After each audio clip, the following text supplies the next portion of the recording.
Every anime has a special moment relatively early in the series that turns casual watchers and even skeptics into devoted fans. For a lot of people watching Naruto, that special moment was Rock Lee versus Gaara.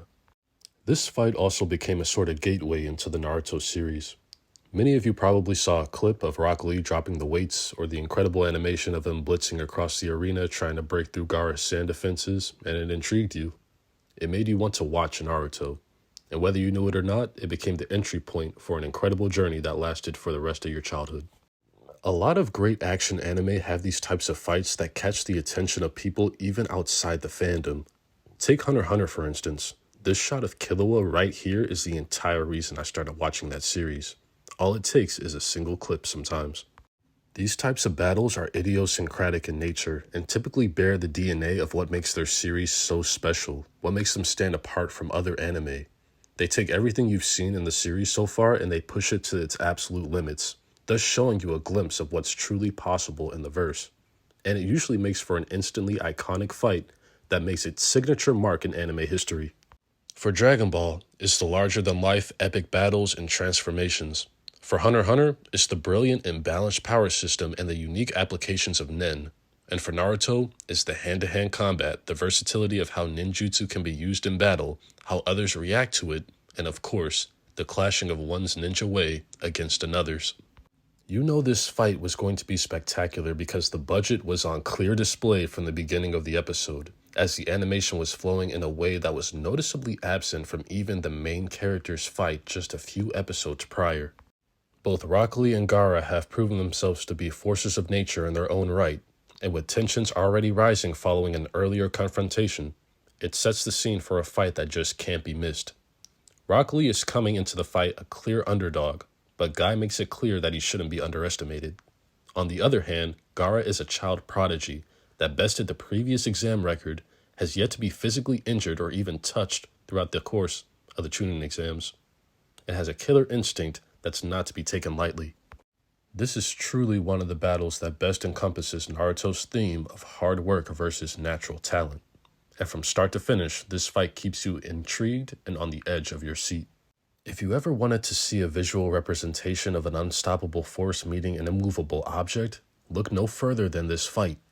Rock Lee is an absolute beast as he displays quick reflexes and levels of agility that would inspire how speed is showcased in anime for years to come. Watching him blitz across the arena trying to find an opening in Gaara's ultimate defense is incredibly fascinating and makes it all the more satisfying when he ultimately does break through.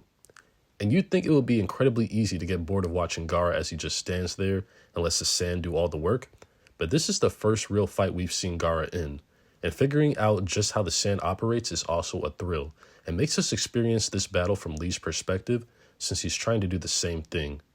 You don't see a lot of fights where one of the combatants does not move, but the angles in which they capture this fight, the fluidity of the sand as it shifts from offense to defense and tries to get a hold of Lee, it really makes the sand feel like it's its own character in this fight. And of course, we have to talk about that famous scene where Lee removes his ankle weights and how the force when they hit the ground sends vibrations through the entire arena. And the look on everyone's face is priceless. It's here that you know Rock Lee is built different. I remember watching this for the first time and thinking, yeah, he just became my new favorite character. A lot of characters really underestimated Lee, spoke down on him, or just didn't take him too seriously. But this was a classic case of someone popping out and showing you who they really are, and it resulted in Rock Lee breaking through Gaara's previously impenetrable defense and scoring one of the nastiest kicks I've seen in my entire life. And that's follow-up to a punch that was also incredibly satisfying. It's also a major flex on Lee's part, as if to say, I hit you one time and it wasn't a fluke, now watch me do it again. But this is Naruto, of course, and it's much too early to celebrate because Gaara has some tricks up his sleeve as well. His sand armor is such a unique application of his jutsu and makes things even more challenging for Lee. He responds in kind with the primary lotus. It's a grand idea to get Gaara away from his sand so it wouldn't be able to protect him. It's one I never would have thought of, and the depiction of speed once again is incredible here as Lee circles Gaara and performs a combo that impresses even Kakashi, who describes it as an incredible series of kicks. Ninjutsu has been an incredible focus for much of the series up until this point, but here with Lee, Taijutsu gets the spotlight, and we get to see just what good old-fashioned martial arts is capable of in the Naruto world. And it's a good thing that they do, because when it comes to hand-to-hand combat, Naruto is really second to none when showcasing just how fluid the movement of the body can be between two high-level physical combatants, capturing the intricacies of form and technique. This is a high point in an otherwise criminal underutilization of Lee as a character in the series, and all the phenomenal ways he could have elevated fights going forward. That spinning pile driver remains one of the coolest physical assaults I've seen in Naruto. And what makes this so realistic are the drawbacks. After using a substitution to escape the primary Lotus, Gaara goes on the offense and Lee is completely at his mercy because of the strain the technique puts on his body. This back and forth struggle for dominance between the two of them is a marvel to behold. And right when things seem hopeless for Lee, we are reminded that the Lotus of the Hidden Leaf Village blooms twice. Lee is an incredibly likable character.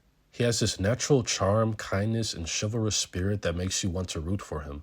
And the backstory provided for him here reinforces that Lee is the epitome of hard work, even a genius of hard work according to Guy and Kakashi. In the face of mockery, impossible odds, and powerful opponents, Lee persists. It's the story of his life. This isn't a talent or an ability that was inherited. It's just him. All him. Built brick by brick with his own blood, sweat, and tears. It's all he has. And it's more than enough to hype us as viewers. He doesn't need any flashy ninjutsu. He just needs to throw hands. And that's exactly what he's about to do. The Hidden Lotus is one hell of an ace to have up your sleeve. And you know it's serious because Kakashi is busting out his Sharingan so he doesn't miss a thing. Neji, Lee's greatest rival, is activating his Byakugan because someone he has battled and trained with all this time has suddenly become unrecognizable on the battlefield. There's not a single person in the arena who isn't in complete shock at what Lee is doing here. And even Gaara is experiencing shock and possibly even fear for the first time. And that's because the 8 gates are hyped up remarkably well here, as a power that can put you beyond the level of the 5 Kage, the benchmark for ultimate power in the series at this point. And with Lee having access to only 5 out of the 8 gates, this sets the stage for this power making an epic return down the line, foreshadowing what will likely be a world-breaking usage of this technique against a near unstoppable threat. But just a taste of this power is enough to put almost every other fight we've seen up until this point to shame. As incredible as this battle has been so far, who would have thought that all of that was only the tip of the iceberg? Rock Lee goes from handsome devil to a beastly demigod, as the intensity of his chakra literally rips his muscles apart, and the increased blood flow causes him to turn red. And his assault on Gaara is by far the greatest thing to come out of the preliminaries, as he catapults from wall to wall, knocking him around like a pinball from every direction possible. And just when you think it's over, Lee pulls him back in by wrapping his bandages around Gaara's body for one final blow. The terror in Gaara's eyes here is magnificent, as he questions whether he's even still fighting a human and acknowledges that his sand defense has become utterly useless in the face of Rock Lee's explosive power that nearly blows the arena apart. However, as impressive as Lee is, Gaara is still a prodigy with very impressive endurance and defense capabilities. This move would have worked on anyone else except Gaara, who uses a sand coffin to crush Lee's arm and leg. It's a devastating blow to Lee's body, but also to his ninja way. And as Gaara goes in for the kill, he is stopped by Rock Lee's sensei, Might Guy. The powerful bond between sensei and student is captured here better than any other in the entire series. That's because there's genuine love and admiration here, and they're not afraid to express it passionately to the whole world. It's a sentiment that Gaara genuinely questions, as he is unfamiliar with it, and lays the groundwork for Gaara to perhaps learn more about the human connection someday. And in what may be the most powerful scene to come from this battle, Rock Lee stands and is still ready to fight, determined to protect and maintain his own ninja way despite a crushed arm and leg. Despite losing consciousness, he is willing to endure to reach his goals no matter the cost, which according to Hashirama, the first Hokage, is the very definition of what it means to be a shinobi. It's a remarkable showing against a very powerful character who we later discover to be the host of one of the tailed beasts. The next few episodes that center around Lee are emotional to get through as he struggles with whether to have a life-risking surgery to recover from the battle. What's fantastic about this fight is that the impact is felt long after the match concludes. The return of Rock Lee is also an incredibly hype moment as we learn that the surgery is a success and he and Gaara get to team up to take on an incredibly powerful opponent in Kimimaro. It makes for some heartwarming and hilarious moments between the two of them, but also some very profound moments as well as they risk their lives to protect each other and have a deep philosophical discussion on the human connection. And now, years later, when we revisit Rock Lee vs. Gaara, we all go, yeah, that's classic Naruto right there. It's the physical combat. The way of the shinobi is on full display as it encompasses the core themes of Naruto and the exploration of one's ninja way. The animation, narrative, and hype were all at peak levels, and this is one of the moments of our childhood that we will never forget.